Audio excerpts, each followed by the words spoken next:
Namo Shakyamuni Buddha. So today we continue to discuss about the life of the Buddha. And last time we discussed that the Buddha accepts women into his monastic communities to establish the first ever female spiritual communities. And from that time on, many ladies entered the Buddhist Sangha and what we call the Bhikkhuni Sangha, or the female monastic communities. And that communities were led by the Buddhas, and of course the Buddha appointed Lady Gautami, his aunt, to be the leader of that communities at first. And later on, Bhikkhuni Gautami went back to Kapilavatthu, the capitals of the second kingdom, to open nunnery in her homeland. And from that time on, Yasodhara, the Buddha wives, actually the prince wives, entered the Bhikkhuni Sangha too. So in total, the Buddha communities now has 4 groups of disciples. The first one is the monks, the second one is the nun, and the third and the fourth are the laymen and laywomen. So for the Bhikkhuni, or the nuns, the Sangha, the Bhikkhuni Gautami requests the Buddha to provide some more garments for her and the other nuns, besides 3 robes, 1 baking bowl, and others small items like the needles or the water filter and so forth. So from that time on, the Bhikkhuni or the female monastic communities grow day and day. So during the 5th retreat of the Buddha, there was a ladies. Her name is Opala Vana. The meaning is the blue lotus ladies. And this lady, she's so beautiful because her skin was blue and black color. Because of this unusual beautiful colors of her conversation, her parents named her as Upala Vana, that means the blue lotus girls. She was born in a family that was wealthy, and when she getting older, her parents had her marry to a young merchant from another wealthy family too. So as a custom, she moved to her husband home in Savatthi. So she lived happily with her in-law families until her husband traveled to Raja for the business. So um, both the wife and husband were not aware that the wife uh, was pregnant. So uh, when her parents-in-law noticed that she got pregnant, so they accused her of misconduct, and despite of mm, being innocent, so she was kicked out of the house by her mother-in-law. So she uh, recognized that she was innocent, but she could not do much. Uh, in the past, the Indian society was considered as the male dominance, so the um, mother-in-law has so much power on the daughter-in-law. So for her, she decided to go to Raja Yaham to search for her husband, but somehow on the way, she gave birth to a child, and, uh, and later on, uh, she wrapped the newly born child in a piece of cloth uh, to let that child down uh, under trees.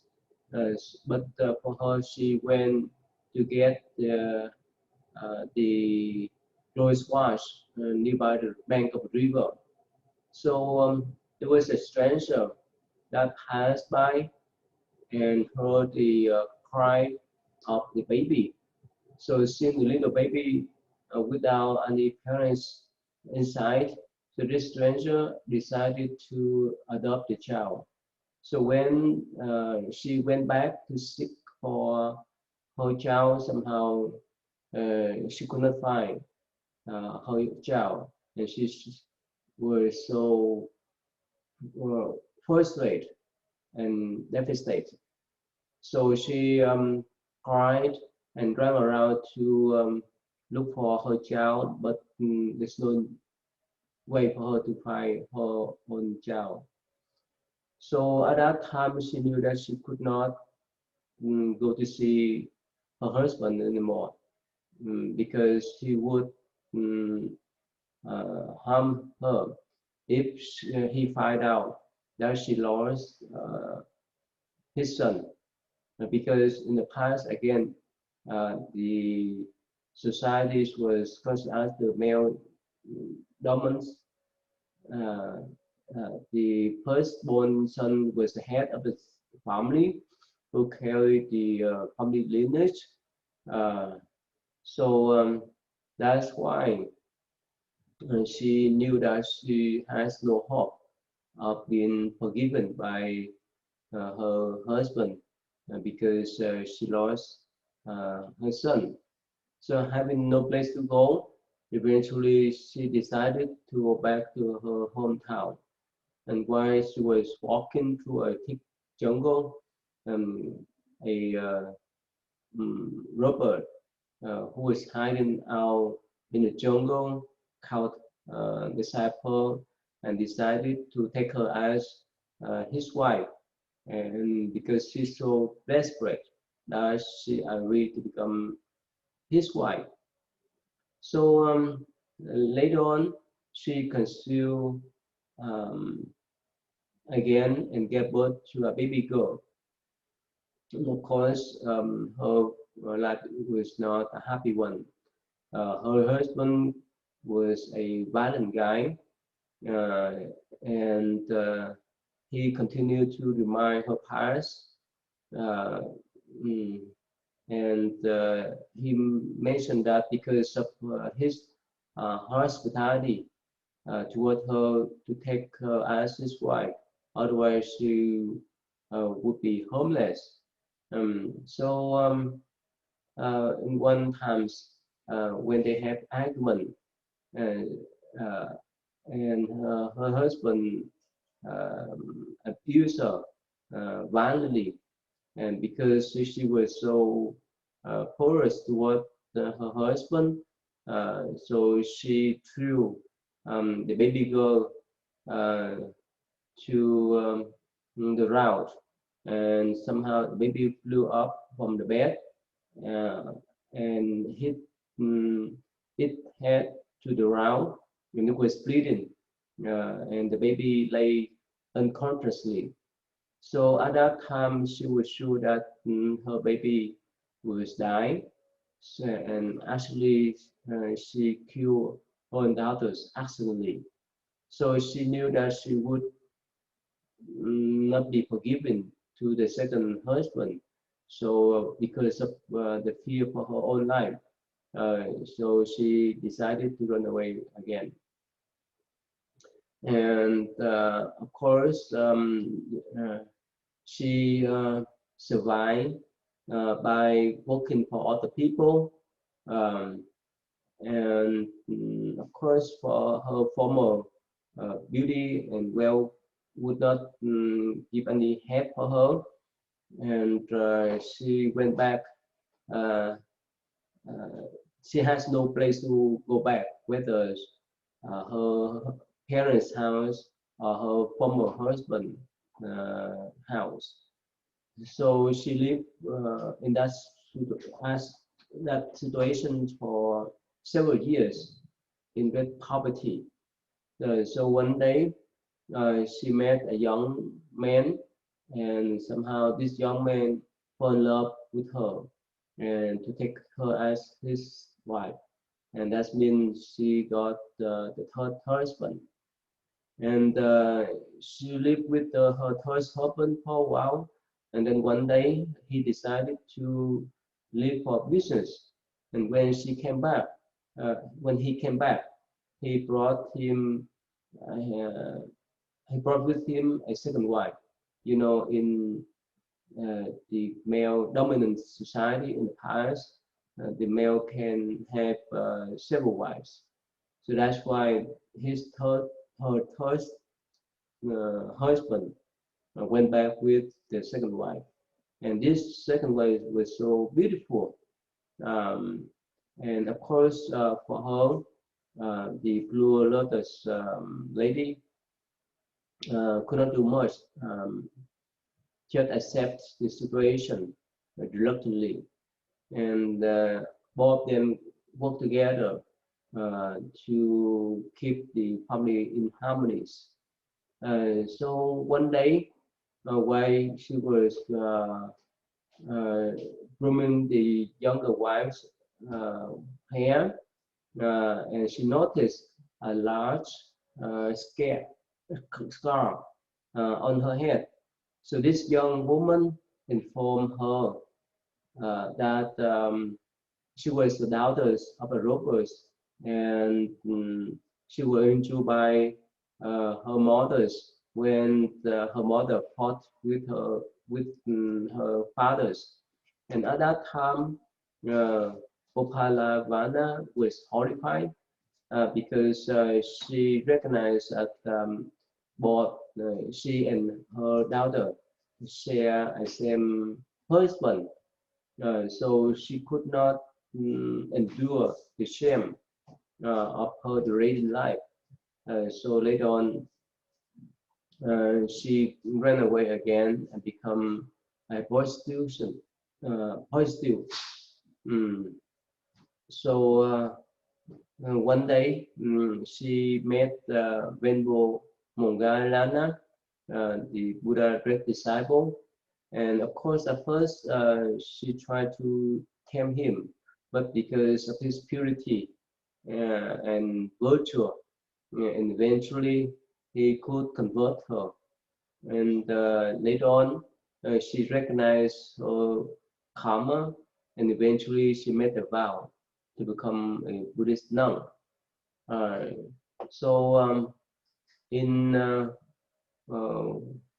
work at the nunneries, one day when she light a lamp and sweep the hole, the flame of the light of the lamp somehow attract her.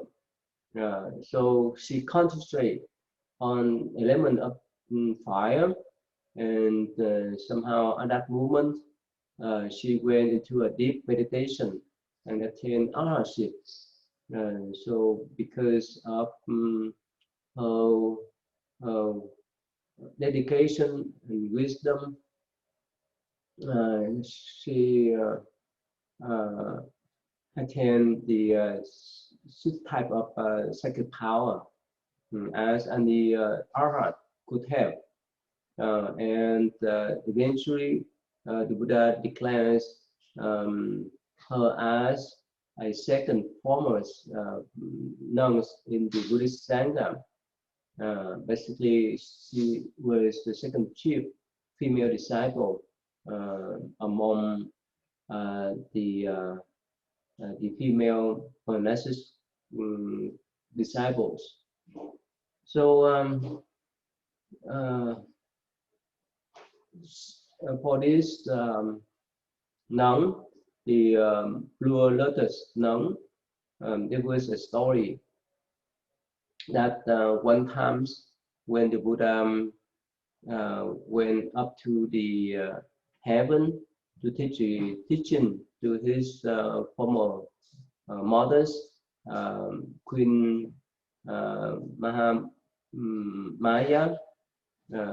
So we need to remember that right after the Buddha was born, 7 days, his mothers, Queen Maya, passed away, and she was born in the heaven, and that's why in one of the summer retreats, the Buddha ascended to that heaven to teach his former mothers, who was a celestial beings now. So after that, he descended down from that heaven to earth, and this Blue Lotus nun used her sacred power to transform herself as the well-tuning king to reach the Buddha first. Let me share with you the image of that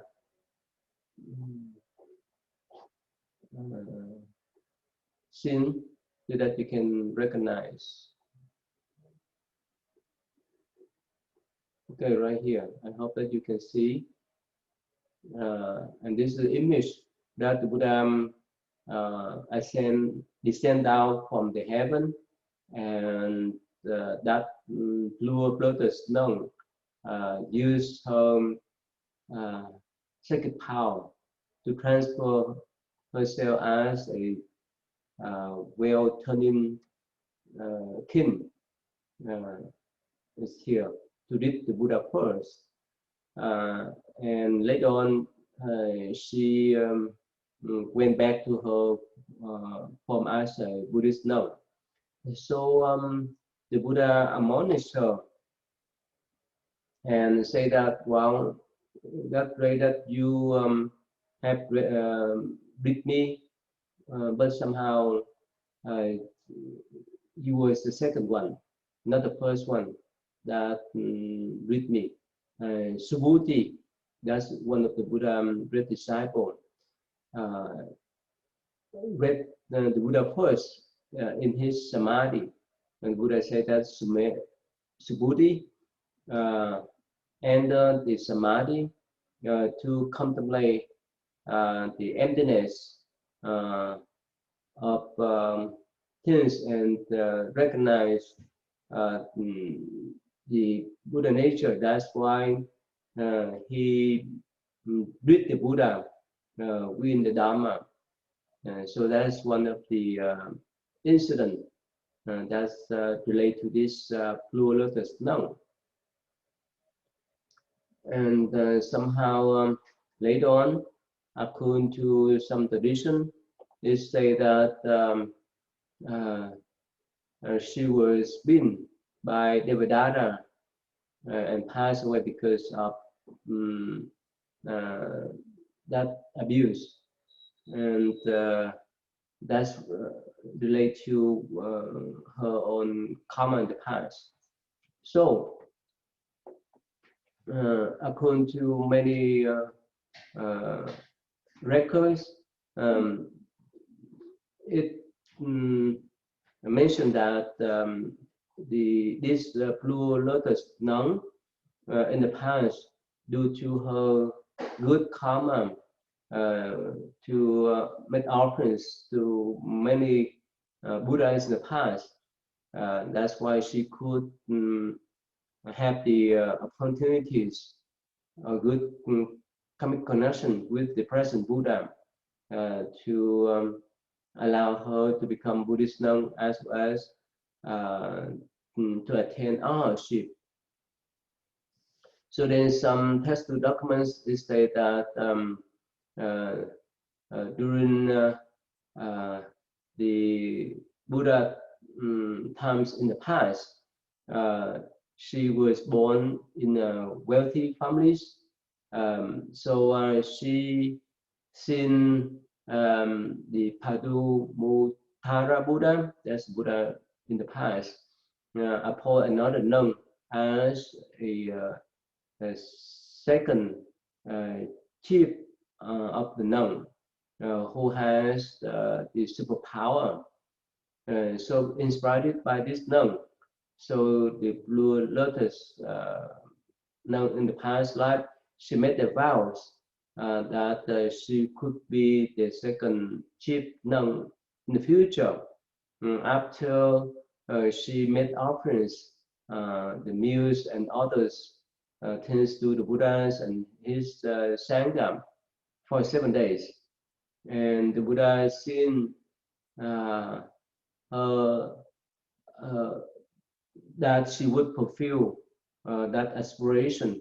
That's why he gave her prediction that under the Buddha of Gautama, she would become his second chief female disciple, and the foremost one is superpower. So from that time on, she performed meritorious deeds earnestly and worked toward her aspiration. So in another lifetime in the past, at the time of the Kassapa Buddha, the Buddha does appear right before second Buddha or Gautama Buddha. So the Blue Lotus nun was born into the royal families as a princess. So she also was a devout followers of that Buddha, and she has performed many meritorious deeds, including building a beautiful monastery for Buddha.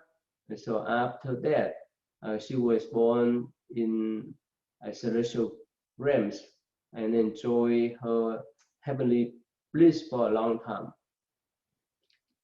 So after that, she was born as a poor woman between the time of the Kassapa Buddha and Gautama Buddha.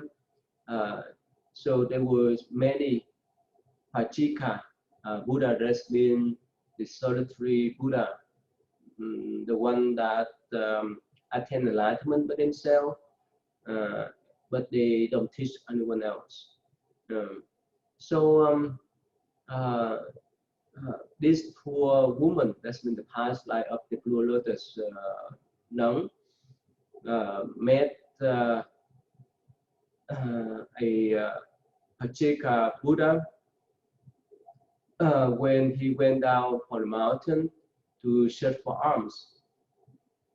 And at that time, Blue Lotus nun in the past life, she just picked some Blue Lotus flower and the rice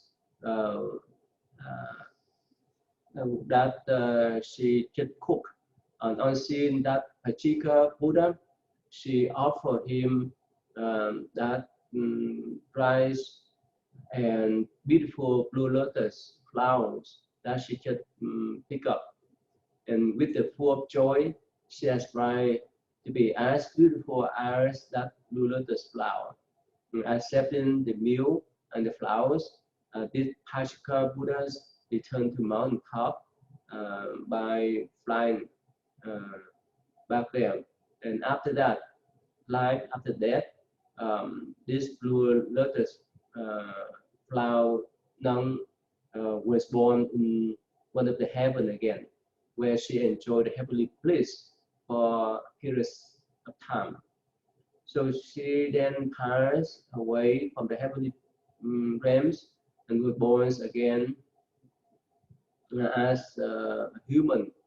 And there was no recall about uh, her parents.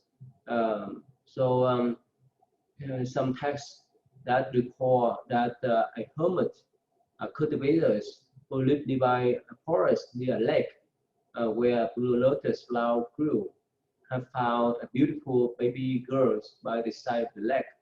Uh,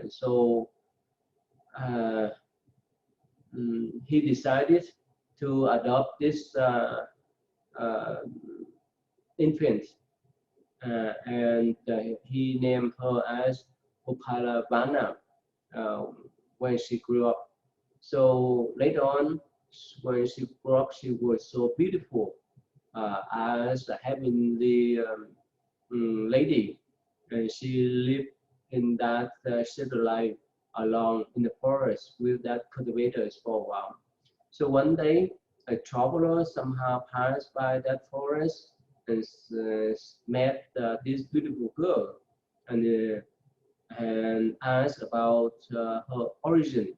So of course, when the hermit explained that she was an orphan, that he brought her up as his own child. So this traveler went back to report to the king about the exceptional, beautiful maiden who lived in the forest.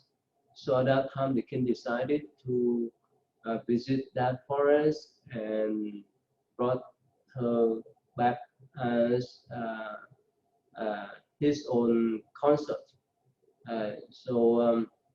Later on, she followed him to go back to the court to become his chief queen. So the next document birth that Buddhist tradition record about her is that uh, after that life, she was born again in uh, Raja Gaham as a wife of a famous. At this time, a Chika Buddha has appeared in the world, and she has a good fortune to offer them foods, and she encouraged her husband to prepare the meals for those Pachika Buddha. Uh, Again, uh, uh, because of that marriage, uh, after that she passed away, and she was born again in Savatthi for this time, the time of Gautama Buddha. So from the time of the past Buddha, Padumuttara Buddha, that had given her position that she will be the second chief nun of Shakti Buddha. And of course, like I just mentioned recently, that her radiant life was too much for her to handle. That's why she decided to join the Sangha under Shakti Buddha. Uh, due to her great deeds in the past that offered the meal to several Buddhas and Pacha Buddha, as well as offering them the blue lotus flowers, and that's why in this life she has a type of beauty. She was so beautiful as a blue lotus flower, and there's so many people follow her. And also uh, during her times before she passed away, um, as a common rules, the Buddhist monks are supposed to stay in the forest or mountain or in the secluded places to do meditations. So one day, when the blue lotus flowers nun came back from baking food and entered her hut in the dark forest, so unknown to her, a former admirer named Amanda, who was in love with her, had entered the hut and hid himself under her bed. And when she just lied down to rest, so somehow he raped her. And despite of her pleas and protest, she could not uh, do anything. So after that, this man left, and because of his great karma, uh, uh, he fell down to the hell directly when he went out of that hut, and he went down to the Avicii hell. That is the longest hell in Buddhist view. So after that incident, she deported to all the nuns as well as the Buddha. And from that time on, the Buddha laid out the rules that the nuns should stay in the city. Uh, the nunnery should be located nearby the um, monks' residence so that they could have some kind of protection. But later on, the Buddha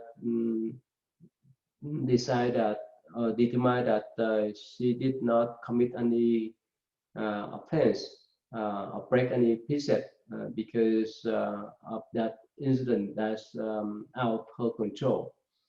Uh, but due to this incident, the Buddha laid out more rules for nuns to stay in the city or to stay nearby the monk residence so that they could protect them. And regarding about this pure lotus flowers nun, um, because she attend arahantship, that instant could not make her impure. So later on, along with all the holy nuns, she spoke the what you call Therigatha, that explain everything of her lives, basically just the core or detail her own life from the secular life into the holy life.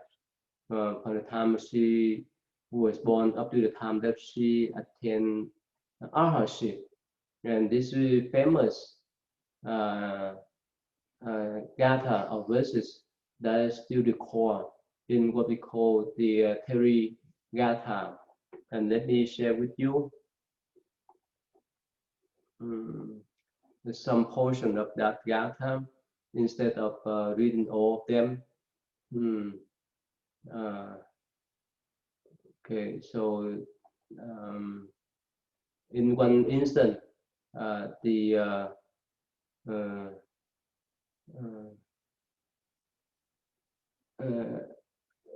nun, I mean the blue lotus flowers nun, mentioned about how to practice Buddha teachings and how she respond herself to the Mara. The Mara is the demon of temptation.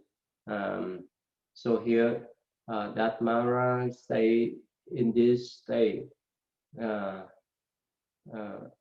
you who are so beautiful, seated beneath I saw a tree with a blossom crown, so we have your own cloudiness.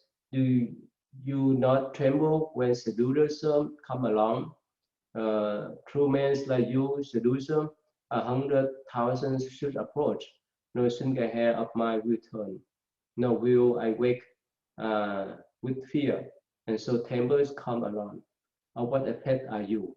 So this is the sentence that asked that the Mara asked the blue lotus flower. No, I who possess super normal powers can make my form disappear between you, your eyebrows, or your belly.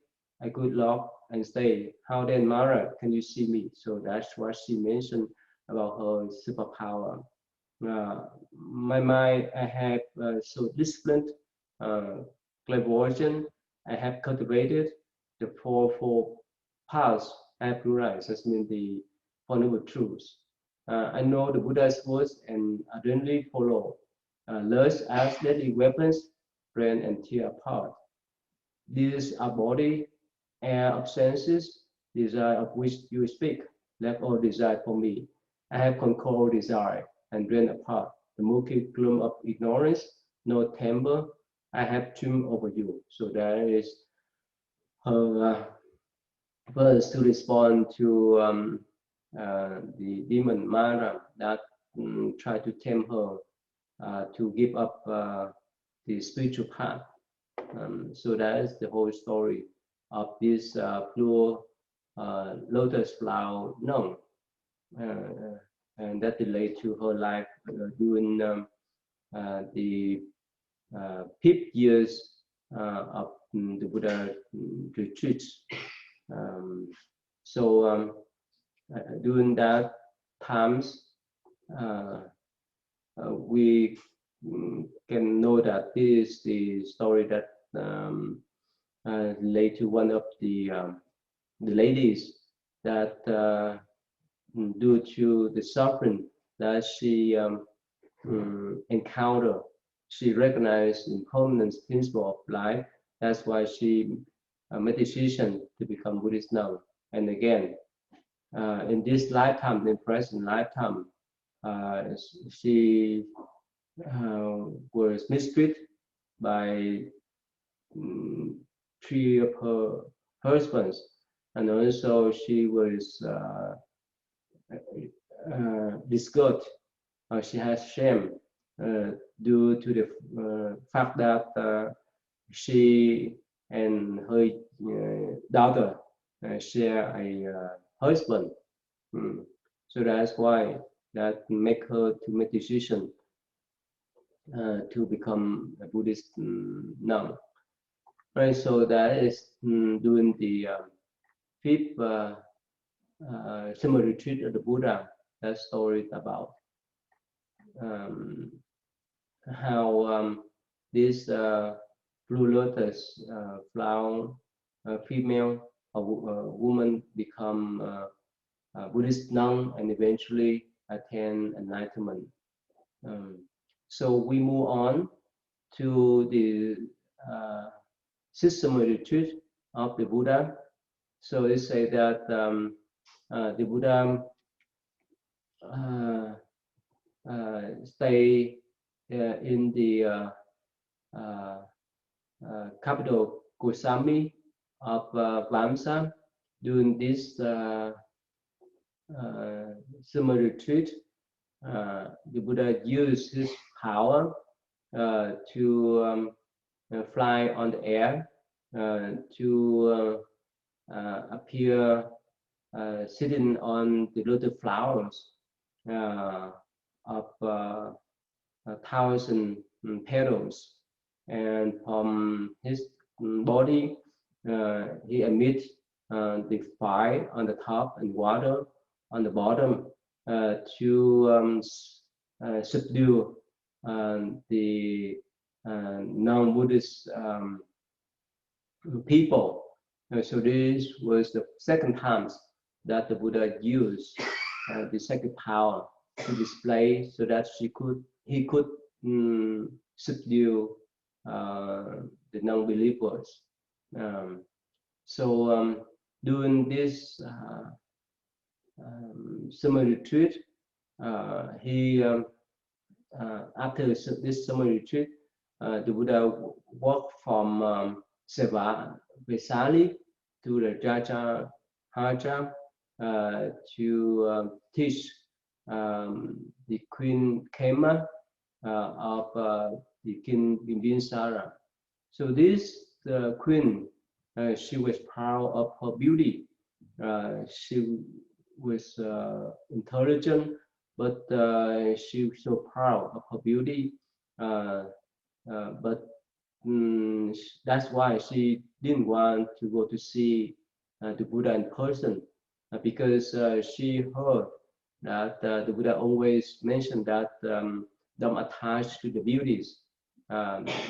So one day, King Bimbisara made a scheme to bring her to the monastery so that she could listen to Buddha teaching. So the scheme was that King Bimbisara asked his minister to hire some songwriters, and that songwriter wrote about the song that describes how beautiful the monastery was, with all kind of trees, pleasant sight, music, scent, and so forth. So after hearing that song, she was so curious that she asked the king to bring her to the monastery. At that time, while the Buddha was teaching, the Buddha recognized that she came to the monastery, and the Buddha uses like the power to create an illusion of a celestial woman that stood nearby the Buddha. And at that time, because this queen was so attached to the beauty, so she paid attention on that the celestial female who was standing nearby the Buddha. So she recognized this celestial female was more beautiful than her. But somehow, why she pay attention on that celestial female, somehow Buddha used his psychic power to make that image to change from the beautiful one to the old age, and eventually that image fell down with the flesh and the blood as a lump. So at that time, this queen came with surprise and frightened. So she went to talk with the Buddha and bow down and ask what's happening about this type of illusion or image. So the Buddha said, well, you need to recognize as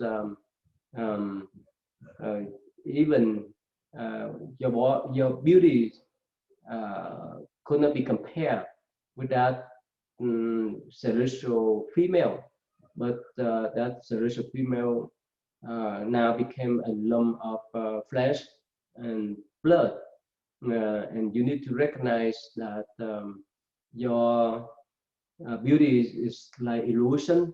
It changes moment by moment. So you need to recognize that is the duality of life, the birth, aging, and death.